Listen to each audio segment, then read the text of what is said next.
Muito bem, galera, bom dia, boa tarde, boa noite, não sei que horas você está assistindo esse negócio. Esse é o primeiro dos vídeos que a gente está querendo fazer para ajudar o pessoal a estudar para as provas e de repente ter mais um recurso para estudar em casa, já que você não sai mesmo do computador, não larga essa porcaria. Pelo menos agora você faz alguma coisa de útil na sua vida. Coisas que a gente tem que saber sobre a Primeira Guerra Mundial. O que está acontecendo dentro da Europa para isso chegar num nível, para isso chegar num ponto de causar uma catástrofe de níveis mundiais que vai atingir o mundo inteiro. Até o Brasil participou da Primeira Guerra Mundial, teve lá uma importância pequena, mas participou também da Guerra Mundial. É a primeira vez que o Brasil sai aqui da América do Sul. Já tinha participado ali da Guerra do Paraguai, tinha umas guerras ali na Cisplatina, não sei o quê. O couro comeu um tempo lá no Acre, não sei das contas. Em primeiro lugar, a Alemanha é uma nação que está em vias de industrialização e uma industrialização extremamente acelerada.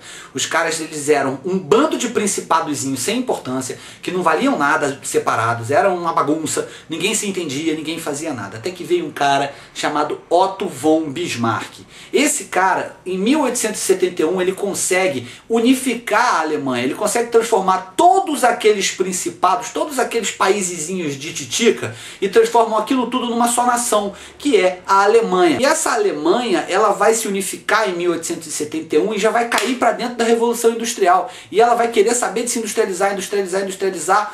E aí você tem a indústria têxtil, você tem a indústria de minérios e você tem a indústria bélica.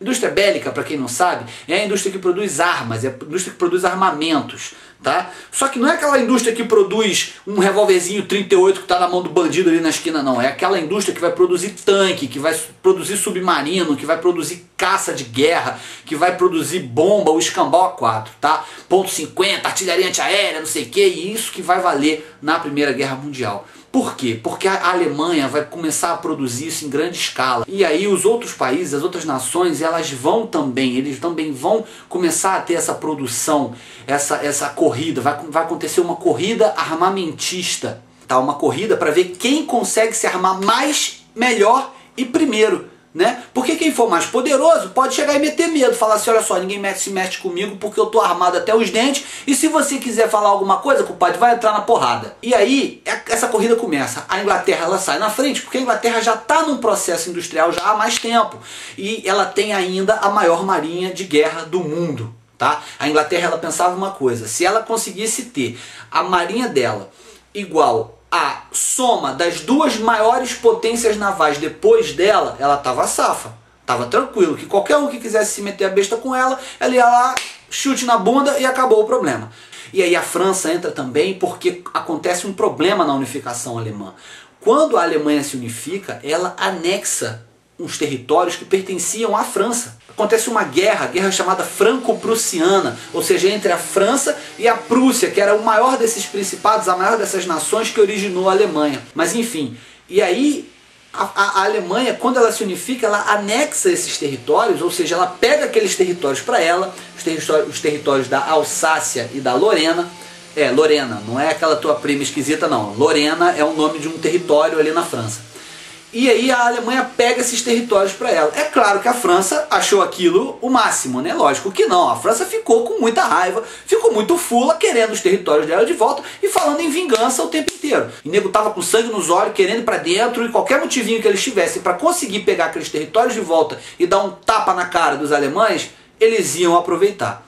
Então, todo mundo está se armando, os caras da indústria bélica estão produzindo em larga escala, e estão querendo produzir mais, estão querendo fazer mais arma, estão vendendo, claro que estão ganhando um dinheiro absurdo e estão armando os países. Os países estão cada vez mais armados, cada vez mais preparados para uma guerra, de fato, uma guerra onde eles acham que na cabeça deles eles têm a tecnologia de ponta, mas todos eles estão ali mais ou menos nivelados naquilo ali, tanto que se forma na Europa, nesse período entre 1870, né, ali quando acabou ali a guerra entre a Prússia e a França, até o início da Primeira Guerra Mundial em 1914, um período que a gente chama de paz armada. Paz armada. Como assim?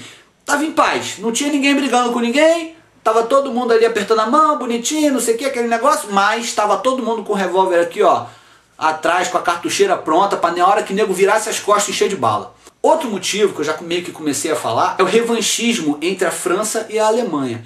A Alemanha se unificou, anexou os territórios franceses e a França queria aquilo de volta. Qualquer um ia querer, todo mundo quer. Ninguém, se alguém chegar e roubar uma coisa sua, você não vai deixar achar bonitinho e deixar pra lá. Você pode até não fazer nada porque o cara estava armado ou qualquer coisa assim, mas você vai ficar com raiva. A França, ela já tinha essa ideia de, na primeira oportunidade, dar uma cacetadazinha ali na Alemanha. Muito bem. Acontece que durante esse tempo, desde o final da guerra entre Prússia e França, começaram a se formar algumas alianças. Por exemplo, a Alemanha, ela se alia imediatamente ao Império Habsburgo. Nome esquisito, vocês já devem ter ouvido um monte de vezes, eu sei que vocês não lembram, mas é o Império Habsburgo. O Império Habsburgo é a galera que controla, nesse momento da história, ali a região da Áustria e da Hungria, que na época era tudo uma coisa só, Áustria e Hungria. Enfim, hoje são dois países diferentes, mas na época era uma coisa só, era um reino só, Áustria e Hungria. E a Alemanha se alia imediatamente a eles, porque eles têm uma etnia muito parecida, têm uma cultura parecida, a linguagem é quase a mesma e tal. Então, quer dizer, existe uma identificação e os caras, né, pô, vamos lá, a gente é irmão, não sei o que, a nossa origem é a mesma e tal, vamos ficar junto aqui pra gente já se garantir, que eu me garanto em você, você se garante em mim e fica tudo tranquilo. E aí a França, ela se alia imediatamente à Rússia. Pois é, Rússia, enorme, aquele país absurdamente grande que vai lá do ponto da Ásia até a metade da Europa. Existia uma questão ali na Sérvia, presta atenção, a Sérvia está aqui. E a Áustria-Hungria, ela achava que era dona da Sérvia, né? Dizia que tinha direitos sobre aquele território. E os sérvios diziam que não, isso aqui é nosso, ninguém mexe, sai pra lá, vai, tira essa mão boba daqui, vai botar a mão na bunda de outra pessoa. E aí a Rússia, ela se alia aos sérvios. Claro que ela tem interesses financeiros, claro que ela tem interesses políticos, e aí ela resolve comprar o barulho da Sérvia. E quando ela compra o barulho da Sérvia, o que ela faz? Ela se alia aos inimigos dos inimigos da Sérvia. Embora existissem vários acordos entre as nações, né, de não agressão, e isso foi uma dança danada. Tinha uma hora que a Rússia fazia acordo com a Alemanha, a outra hora a França fazia acordo com a Áustria e fazia acordo com a Rússia. Enfim, no final das contas se forjaram duas alianças. A primeira, a Tríplice Aliança, né, que foi a derrotada na guerra, formada por Alemanha, Áustria-Hungria e a Itália. A Itália. E do outro lado, a Tríplice Entente, que é uma palavra francesa meio aviadada, que quer dizer entendimento. São três países, são três nações que estão se entendendo, né? Que são a Rússia, a França e, pasmem, a Inglaterra. Isso mesmo, a Inglaterra vai pra porrada do lado da França. A França e a Inglaterra sempre foram antagonistas clássicos, desde lá da Guerra dos 100 Anos, no século XIV, que os caras não podem se olhar, se eles se cruzarem no meio da rua, a porrada come. Já tentaram ter uns entendimentos ao longo da história, mas nunca conseguiram, porque sempre um não foi com a cara do outro. Era uma coisa muito absurda, a rivalidade que existia entre eles. Só que a Inglaterra entra na Tríplice Entente do lado da França. Por quê?